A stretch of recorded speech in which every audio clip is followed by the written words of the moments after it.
Gəlin görək ümumiyyətlə alqoritm nədir? Alqoritm bizim erada elə olub 9-cu əsrdə Əl-Xərazim tərəfindən kəşf olunub. Bu riyaziyyatçı Əl-Xərazim tərəfindən kəşf olunub. Burada da qeyd olunub. Alqoritm hər hansı məsələnin həlli üçün lazım olan əməliyyatları müəyyən edən və bu əməliyyatların hansı ardıcıllıqla yerinə yetirilməsini göstərən formal yazılışdır. Alqoritm hər hansı məsələnin həlli üçün lazım olan əməliyyatları müəyyən edən və bu əməliyyatların hansı ardıcıllıqla yerinə yetirilməsini göstərən formal yazılışdır. Alqoritmin konkret tərifi Dimin kitabında bu qaydada qeyd olunub. Və biz alqoritm qurarkən müəyyən ardıcıllıqları mütləq şəkildə bilməliyik. Yəni ki, alqoritm quranda biz o həll edəcəyimiz məsələnin ardıcıllığını mütləq şəkildə bilməliyik. Birinci, məsələnin qoyuluşu, yəni həll edəcək məsələ. Sonra məsələnin analizi və tədbiri. Bu neçə dəfələrlə qəbula düşüb, bunu ardıcıl şəkildə bilməliyik. Məsələnin qoyuluşu, məsələnin analizi və tədbiri. Həll alqoritminin yaradılması, o cümlədən alqoritmin proqramlaşdırma dilində təsviri, testləşmə və sazlama mərhələsi, nəticələrin alınması və təhlili mərhələsi. Bax, bunu ardıcıl şəkildə biz bilməliyik. Həll ardıcı, məsələnin qoyuluşu, məsələnin analizi və tədbiri, həll alqoritminin yaradılması, alqoritmin proqramlaşdırma dilində təsviri, testləşmə və sazlama, nəticələrin alınması və təhlili. İndi gəlin görək, məsələnin qoyuluşu deyəndə, birinci sən alqoritmini quracağın məsələ haqqında informasiya toplamalısan, müəyyən şeyləri qeyd edək ki, qabağımıza çıxanda o sözlərlə tapa bilək. Aynur xanım, indi qoşulubsuz səhv eləmirəmsə. Hə, deməli, məsələnin qoyuluşu, məsələ haqqında informasiya toplanır.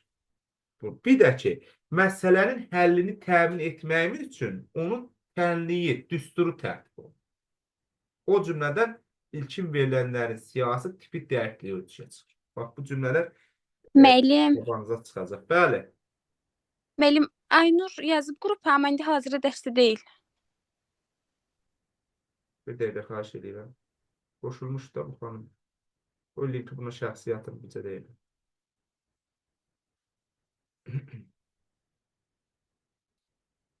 Niyə qoşula bilmir görəsən?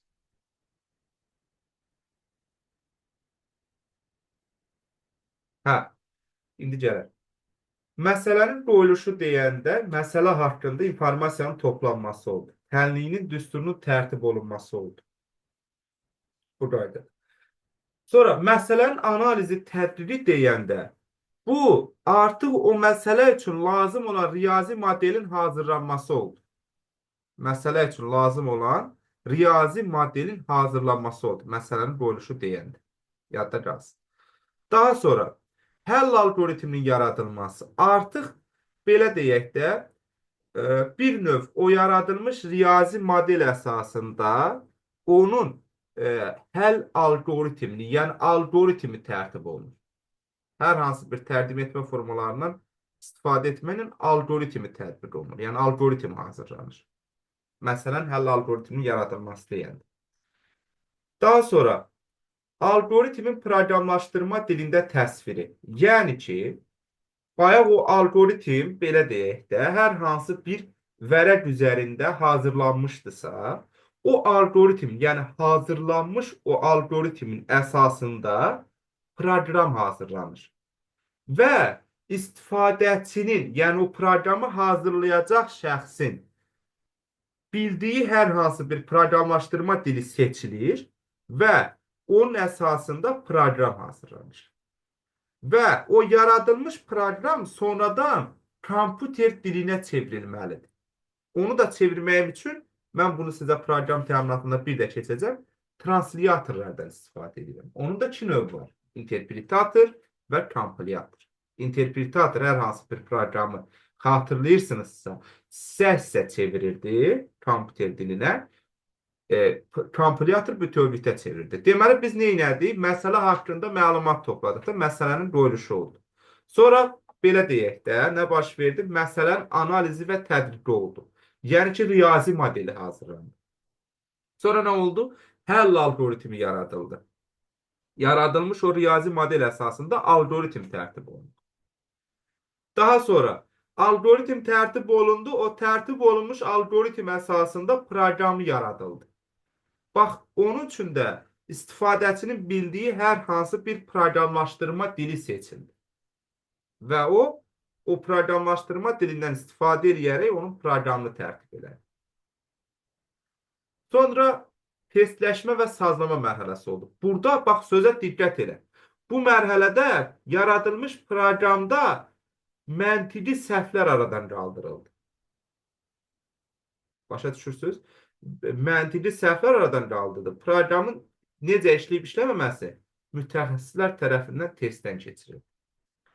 Sonuncu mərhələ nəticələrin alınması və təhlili. Bu artıq sonuncu mərhələdir. Artıq bu mərhələdə yaradılmış proqram istifadəçinin tələblərinə düzgün cavab verib verilməməsi yoxlanır. Əgər bu istifadəçinin tələblərinə düzgün cavab verirsə, istifadəçi proqramını götürür, gedir. Amma cavab vermirsə, ya ən azından o istifadəçi o yaradılmış proqramla razı salınmalıdır, yaxud da ki, proqram yenidən yaradılmalıdır. Bax, bu mərhələləri ardıcıl şəkildə biz bilməliyik. İndi sizə danışacağım algoritmin xassələrindən. Algoritmin determinlik, müəyyənlik də deyirlər. Belə bir xassəsi var. Kütləvilik xassəsi mövcuddur. Nəticəvilik xassəsi mövcuddur. Diskretlik xassəsi mövcuddur. Determinlik, müəyyənlik nədir? Elə bil ki, belə deyək də, hər bir addım qəti və birmənalı şəkildə müəyyən olmalıdır. Yəni, burada da qeyd olunduğu kimi, algoritmin hər bir mərhələsi, məzmunu, mərhələlərin yerinə yetirmə ardıcılığı müəyyən olmalıdır. Qeyri-müəyyən heç nə olmamalıdır. Başa düşürsünüz məni? Hər bir mərhələ müəyyən olmalıdır. Yadda qalsın. Qəti və birmənalı olmalıdır. Sonra algoritmin xassələrindən var kütləvilik xassəsi. Kütləvilik xassəsinin özü iki qola bölünür. Baxın, belə izah edeyim, bax. Bu xassənin qolun birincisi nədir? Birinci, hər hansı bir məsələyə A qolu deyək də, hər hansı bir məsələyə tətbiq olunmuş nədirsə də, yəni ki, hər hansı bir məsələyə, hər hansı, belə deyək də, bax, tutaq ki, prezident sərəncam imzalayır, belə deyək, tələbələrin o stipendiyası bir 20% qaldırılır. Düzdür mü?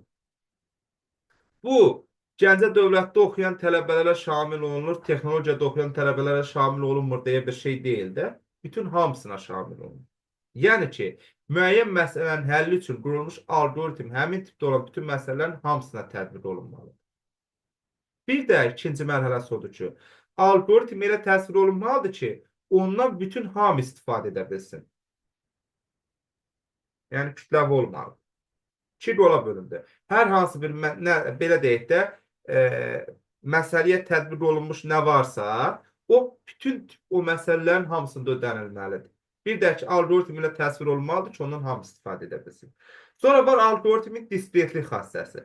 Algoritmin diskretlik xassəsi algoritm mərhələlərdən ibarətdir. Birinci mərhələ, ikinci mərhələ, üçüncü mərhələ. Algoritmin hər bir mərhələsi yekunlaşmalıdır ki, növbəti mərhələ başlasın. Yəni, birinci mərhələ yekunlaşmamış, ikinci mərhələ başlaya bilməz. Sən səhər-səhər yuxudan oyanmamış işə gedə bilərsən? Yox. Yuxudan oyanmalısan ki, işə gedəsən. Yəni ki, diskretlik xassəsi odur ki, onun mərhələlərinin sonunda olmalı. Nəticəvilik xassəsi isə algoritmin özünün sonunda olmalı deməkdir. Baxın, hər hansı bir algoritm ola bilər ki, milyon dəfə təkrarlanar, dövr gedər. Amma milyon birdə artıq onun sonu olacaq. Yəni, algoritmin dövr eləməsi onun sonsuz olmaq demək deyil. Algoritmin mütləq şəkildə sonu olmalıdır. Kimə aydın olmadı dediklərim? Bu oldu algoritm xassələri. Kim nəyə başa düşməsə soruşa bilər. Determinlik, kütləvilik, nəticəvilik, diskretlik. Bu oldu algoritm xassələri. İndi danışacağıq algoritmin təsvir üsullarından. Algoritm təsvir oluna bilər sözlə, təbii dildə, belə deyil. Baxın, algoritmin sözlə təsvir olduqda orada kütləvilik xassəsi pozulur. Nəyə görə? Bax, tutaq ki, hər hansı bir rus bir proqram yazır da, algoritm hazırlayır.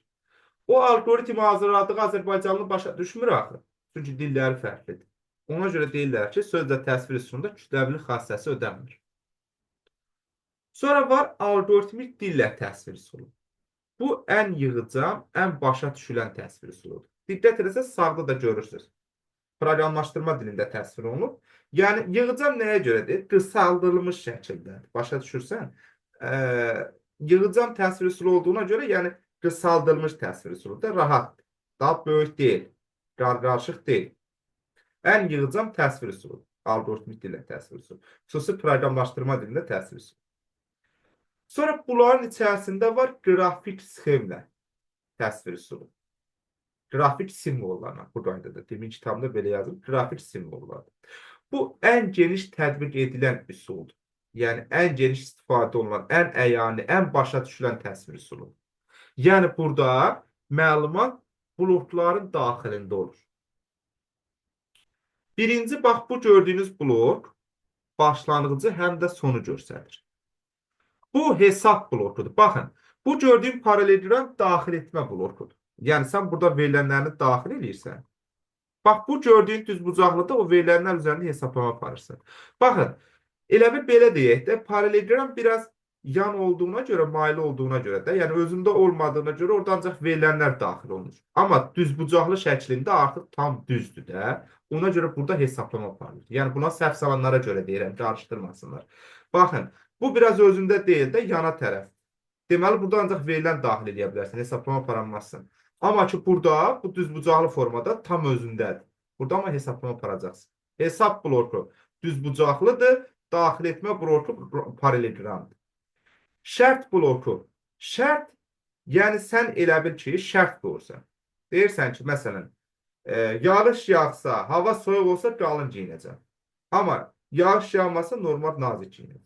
Yəni, belə deyək, tutaq ki, 5 böyükdürsə 3-dən, sən hər qoluna get, müəyyən hesaplamanı yerinə getir. Yox, böyük deyilsə, yox qoluna get hesaplamanı apar.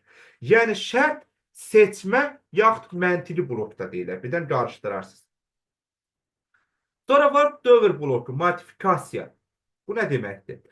Baxın, belə bir cümləni deyim ki, dövr blokunda özünüzdə də qeydi götürün bəri başda. Modifikasiyalı blokda şərtlərin sayı və dövrlərin sayı əvvəlcədən məlum olur. Nəyə görə? Baxın, bu gördüyün altı bucaqlı, yəni dövr, modifikasiyalı blok. Linki yeniləyəcəm ha. Modifikasiyalı blokda, bax bunda, belə bir şey var ki, bax burada 2-dir, tutaq ki, 12-dir, burada da yazılıb 3. 2-dir, 12-dir, 3-dür. Bax, buradakı bu 2 başlanğıc qiymətdir. 12 son qiymətdir. 3 addımdır. Yəni ki, sən 2-dən 12-yə 3 addımla gedəcəksən. 2, birinci 2-dir. Üstünə 3 gələcək, 5 eləyəcək. Üstünə 3 gələcək, 8 eləyəcək. Üstünə 3 gələcək, 11 eləyəcək. Və sən növbəti 3-ü gələndə artıq 14 eləyir. Ona görə 12-də, 11-də dayanırsan, keçə bilməzsən onu. Və burada diqqət edəsən 1, 2, 3, 4. 4 dənə hal oldu. Deməli, bu dövrlərin sayı 4 olacaq. Yadda qalsın. Dövr, modifikasiyalı blok deyəndə də bundan söhbət gedir. Dövrlərin sayı